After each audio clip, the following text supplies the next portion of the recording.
Hello दोस्तों, आपका बंधु क्लासेस में एक बार फिर से स्वागत है।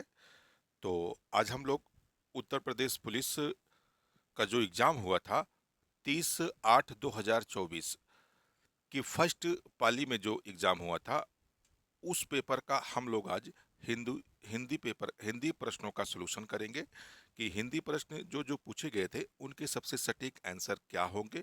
तो इस वीडियो के अंतर्गत हम लोग देखेंगे। तो आप इस वीडियो से जरूर जुड़ें, क्योंकि दोस्तों जो परीक्षाएं आपको 31 तारीख को होनी है, देख रहे हैं कि कई सारी परीक्षाओं में पैटर्न वही रख रहा है या कभी कभी तो क्वेश्चन रिपीट भी कर दे रहा है। जैसे जीएस वाले प्रश्न में एक आर्टिकल 19 सुबह की पाली में भी पूछा गया था और शाम वाली पाली में भी पूछा गया था। तो इसलिए जिनका परीक्षा हो चुकी है, जिनकी परीक्षा भी होनी है, वो जरूर इस वीडियो को देखें और इससे ये अनुमान लग जाएगा कि किस किस टॉपिक से प्रश्न पूछे जा रहे हैं। तो शुरू करते हैं आज की वीडियो का प्रश्न। तो इसमें जो पेपर हमारे पास आया था उसमें 95 से हिंदी के प्रश्न शुरू हैं। तो इसमें इसमें पहला तो प्रश्न था 1992 व्यास पुरस्कार के विजेता कौन थे। तो व्यास पुरस्कार की अगर शुरुआत की बात की जाए तो 1991 से व्यास पुरस्कार की शुरुआत होती है। एक तरह से कहा जाए दूसरे व्यास पुरस्कार विजेता पूछ रहा है, तो डॉक्टर शिव प्रसाद सिंह को 1992 में व्यास पुरस्कार से सम्मानित किया गया था। तो किसको सम्मानित किया गया था? डॉक्टर शिव प्रसाद सिंह को। अगला प्रश्न है, परि उपसर्ग में कौन सा शब्द जोड़े जिसे उसका अर्थ छोड़ना हो जाए। तो आपका सही उत्तर हो जाएगा हार, यानी प्रतिहार। प्रतिहार का मतलब होता है छोड़ना। तो सही उत्तर क्या होगा? बी वाला आपका राइट आंसर हो जाएगा। कौटिल का विलोम शब्द है, तो कौटिल का विलोम शब्द क्या हो जाएगा? आर्जव हो जाएगा। आपका सही उत्तर क्या होगा? आर्जव हो जाएगा इसमें। अगला प्रश्न है, प्रतिकूल शब्द में कौन सा उपसर्ग प्रयुक्त हुआ है। तो प्रतिकूल यानी आपका प्रति उपसर्ग इस्तेमाल हुआ है। तो सही उत्तर कौन सा होगा? डी वाला सही उत्तर हो जाएगा। अगला प्रश्न है, बैलगाड़ी में समास है, तो बैलगाड़ी में कौन सा समास होता है? तत्पुरुष समाज होता है। तो आपका सही उत्तर कौन सा होगा? तत्पुरुष समाज हो जाएगा। अगला जो टॉपिक, अगला जो प्रश्न है, आपको 100 से 104 तक का गद्यांश दिए हैं, उनके आधार पर आपको सवाल करना था। क्योंकि इसमें पढ़ने से थोड़ा सा लेट होगा दोस्तों, तो हमने पहले इस गद्यांश को पढ़ा था और कौन से सटीक आंसर होंगे सीधा उन पे बात करते हैं। तो गद्यांश के अनुसार इसमें जो पहला प्रश्न पूछा था, बड़े बड़े देश आधुनिक विनाशकारी शस्त्रास्त्र क्यों बना रहे हैं। तो जो बड़े बड़े देश हैं आधुनिक विनाशकार, एक दूसरे के भय के कारण कहीं हम पे अटैक अमेरिका न कर दे, या रूस को ये डर रहता है कहीं रूस रूस अमेरिका पर अटैक न कर दे। तो इसी के पारस्परिक भय के कारण बड़े बड़े देश जो हैं आधुनिक हथियारों का निर्माण कर रहे हैं। तो इसका विकल्प सही होगा डी वाला, पारस्परिक भय के कारण। अगला प्रश्न है, आधुनिक युद्ध भयंकर व विनाशकारी होते हैं क्योंकि उसमें क्या होता है, अधिकांश जनता और उसकी संपत्ति नष्ट हो जाती है। जैसे अभी वर्तमान में यूक्रेन और रूस का युद्ध चल रहा है और इजराइल और गाजा का युद्ध चल रहा है। इसमें यूक्रेन की देखिए बड़ी मात्रा में जनता की तबाही हुई है, उसी तरह से गाजा पूरी तरह से क्या हुआ है, बर्बाद हुआ है। तो इसमें अधिकांश जनता और उनकी संपत्ति नष्ट हो जाती है। तो सही उत्तर क्या हो जाएगा? बी वाला एकदम राइट आंसर हो जाएगा। अगला प्रश्न पूछा है, इस गद्यांश का मूल कथ्य क्या है। तो इस गद्यांश का जो मूल कथ्य है, निशस्त्रीकरण और विश्व शांति की बात कर रहा है। तो सही उत्तर इसमें कौन सा हो जाएगा? डी वाला हो जाएगा, निशस्त्रीकरण और विश्व शांति की बात कर रहा है। अगला प्रश्न है, एटम बम की अपार शक्ति का प्रथम अनुभव कैसे हुआ। जब पहली बार जापान पर परमाणु बम गिराया गया था जिसके कारण जापान की पराजय हो गई थी। तो इस गद्यांश में यही बात कर रहा है कि जापान की अजय शक्ति जो की पराजय से, यानी ये मान लिया गया कि जो एटम बम है वह बहुत शक्तिशाली है। तो सही उत्तर इसमें कौन सा होगा? बी वाला उत्तर सही हो जाएगा। अगला प्रश्न बढ़ते हैं अगले प्रश्न की तरफ, और अगला प्रश्न पूछा है, भयंकर विनाशकारी आधुनिक शस्त्रों को बनाने की प्रेरणा किसने दी। तो जापान के विनाश ने दी, क्योंकि जापान का विनाश हो गया कि इससे ये लगा कि बड़े बड़े देश क्या होंगे, पराजित हो सकते हैं, शक्तिशाली देश भी पराजित हो सकते हैं। इसीलिए लोग एटम बम बनाने की होड़ सी मच गई थी। अगला प्रश्न है, एक मुलाकात कहानी की कथाकार कौन थे। तो एक मुलाकात कहानी के कथाकार कौन थे? उषा राज्य थे। तो आपका सही उत्तर क्या हो जाएगा? डी वाला हो जाएगा, उषा राज्य। ऋण ध्वनि की किस स्वर के अंतर्गत आती है? तो ऋण जो है हास्य स्वर के अंतर्गत आता है। तो सही उत्तर आपका इसमें कौन सा होगा? सी वाला सही उत्तर हो जाएगा।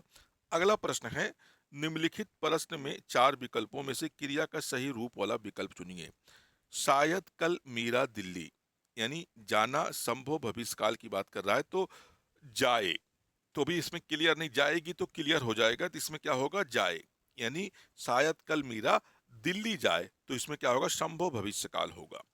अगला प्रश्न होगा, निम्नलिखित में से कौन सा अपव्यय का भेद नहीं है? तो अपव्यय का भेद कौन सा नहीं है? परिणाम बोधक जो है अपव्यय का भेद नहीं है। तो उत्तर इसमें आपका सही कौन हो जाएगा? सी वाला उत्तर सही हो जाएगा।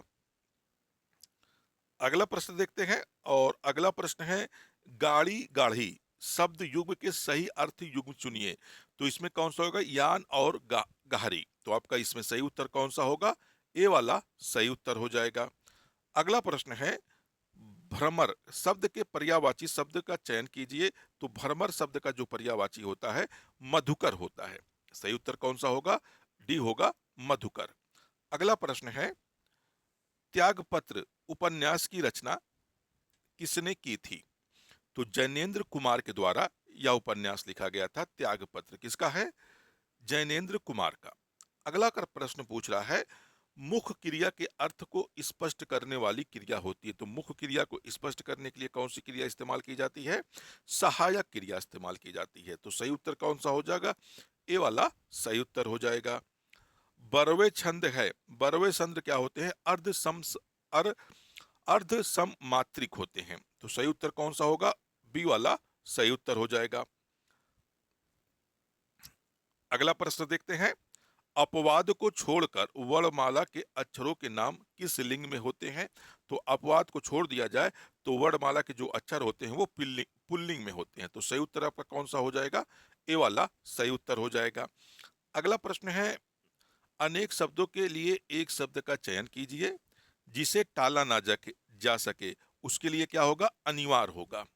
जिसे टाला ना जा सके उसके लिए एक शब्द क्या होगा? अनिवार्य होगा। अगला प्रश्न पूछा है, निम्नलिखित में से कौन सा घोष वर्ण है? तो कौन सा घोष वर्ण है? मां शब्द, यानी आपका सही उत्तर कौन हो जाएगा? सी वाला हो जाएगा। अगला प्रश्न देखते हैं, छत से ईंट गिरी में कौन सा कारक है? तो इसमें कौन सा कारक इस्तेमाल किया गया है? अपदान कारक इस्तेमाल किया गया है। सही उत्तर कौन सा होगा? ए वाला सही उत्तर हो जाएगा। अगला प्रश्न पूछा है, कौन सा शब्द पत्र शब्द का अनेकार्थी नहीं है? तो पुष्प जो है पत्र शब्द का अनेकार्थी नहीं है। तो उत्तर इसमें कौन सा सही होगा? डी वाला उत्तर सही हो जाएगा।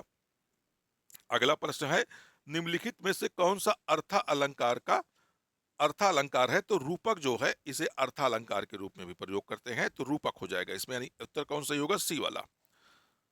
अगला प्रश्न देखते हैं, और अगला प्रश्न है, जब क्रिया का प्रयोग कर्ता के लिंग वचन और कारक के अनुसार होता है तब कौन सा वाच्य होता है?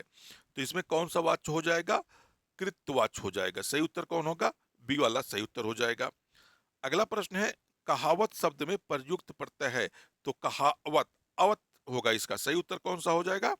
डी वाला हो जाएगा, आवत हो जाएगा। अगला प्रश्न है, अद्भुत रस का अस्थाई भाव है विस्मय।